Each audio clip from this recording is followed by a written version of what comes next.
final, j'ai remarqué très vite que je devais l'utiliser pas comme source d'entraînement, mais vraiment en complément des référentiels. Je m'appelle Denis, j'étais externe à Strasbourg. J'ai passé les ECNI en 2022 et j'ai choisi la médecine interne à Paris et j'ai rejoint la team pédagogique Asclepia cet été.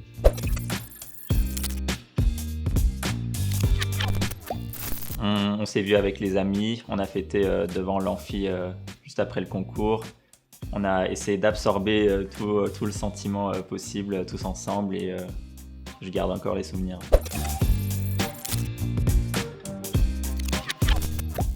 Au début de l'année, dès le mois de juin-juillet, je m'étais fait un Excel avec un programme pour les 3 prochains mois et ça m'a pris un jour total et j'ai plus jamais réfléchi, j'ai suivi ce programme.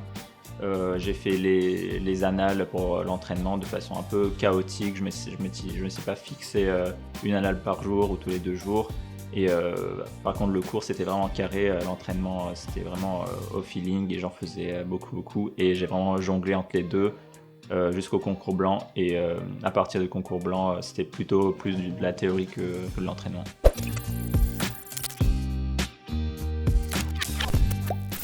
Le projet d'Asclepia, c'est une pote qui m'en avait parlé au tout début de la D4.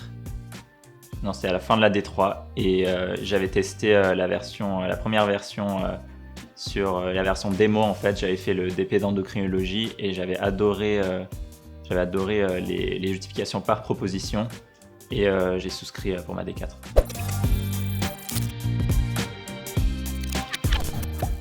Au final, j'ai remarqué très vite que je devais l'utiliser pas comme source d'entraînement, mais vraiment en complément des référentiels, parce qu'au final, faire une correction d'anal, c'est pas comme les autres entraînements, ça prend facilement 1 heure. Si on déroule tout, ça fait une 15aine de pages, donc ça m'a apporté énormément de connaissances théoriques aussi, à part bien sûr toute la partie s'entraîner dans les vraies conditions pour le concours, une vraie préparation. C'était en complément, c'était un cours pour moi et non pas une méthode d'entraînement et d'évaluation des connaissances.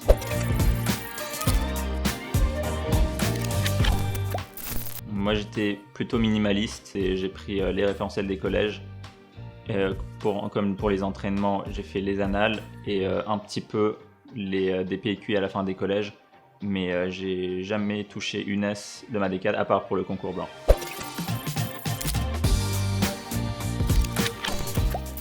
Pendant l'externat des 2D3, donc moi j'étais à Strasbourg, c'est des journées complètes et j'allais beaucoup en stage, c'était nécessaire et ça me plaisait. En D4, on avait des demi-journées pour pouvoir bosser l'après-midi.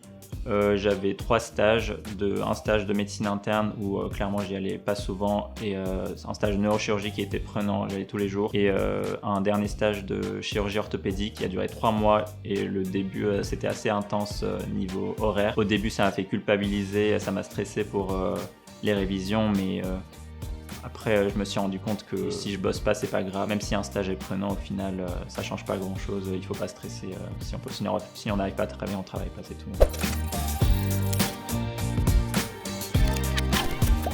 J'étais en stage au SAMU en tout début d'externat en D2 et j'étais dans le camion du SAMU et on était allé pour une intervention pour faire le transport d'une patiente dans notre hôpital. Et quand on était revenu à la base du SAMU, il y a donc le camion qui se gare et l'ambulancier sort et l'infirmière sortent du camion et ils m'ont oublié dans le camion du SAMU en fait. À un moment donné, l'ambulancier va à côté du camion, il ouvre le coffre pour sortir l'oxygène. Et là, il y a une communication entre moi et l'extérieur. Du coup, je lui dis vous m'avez oublié en fait et tout. Sa réponse, c'est il ferme le coffre et il se barre. Et moi je me suis sorti vraiment, c'était le bout du respect de l'extérieur, ils m'ont pas du tout entendu, ils m'ont oublié, ça c'est le pire. Donc j'ai dû appeler mon pote qui était aussi à l'étage et je lui dis oui, ils m'ont oublié et tout.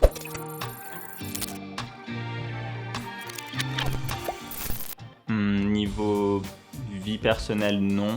Au niveau de la formation, j'ai pas fait assez de LCR. Pendant ma D4, j'en ai fait très peu. Et clairement c'est un regret.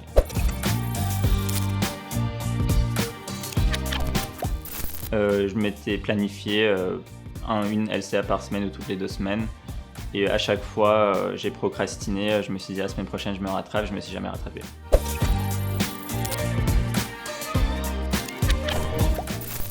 Moi j'ai pris des pauses très régulièrement, c'était pas planifié, j'ai dû les prendre. J'ai pris peut-être une semaine, toutes les 3 semaines en moyenne au final de pauses. J'ai pris beaucoup de pauses, c'était pas planifié encore une fois. Et j'ai beaucoup dormi, beaucoup regardé de séries, des choses comme ça, parce que je me suis rendu compte que en fait, pour moi c'était la seule solution d'aller au bout.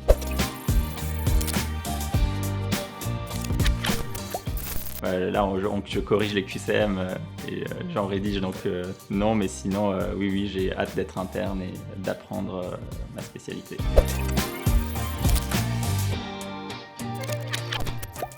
Ne vous comparez pas aux autres et dormez bien.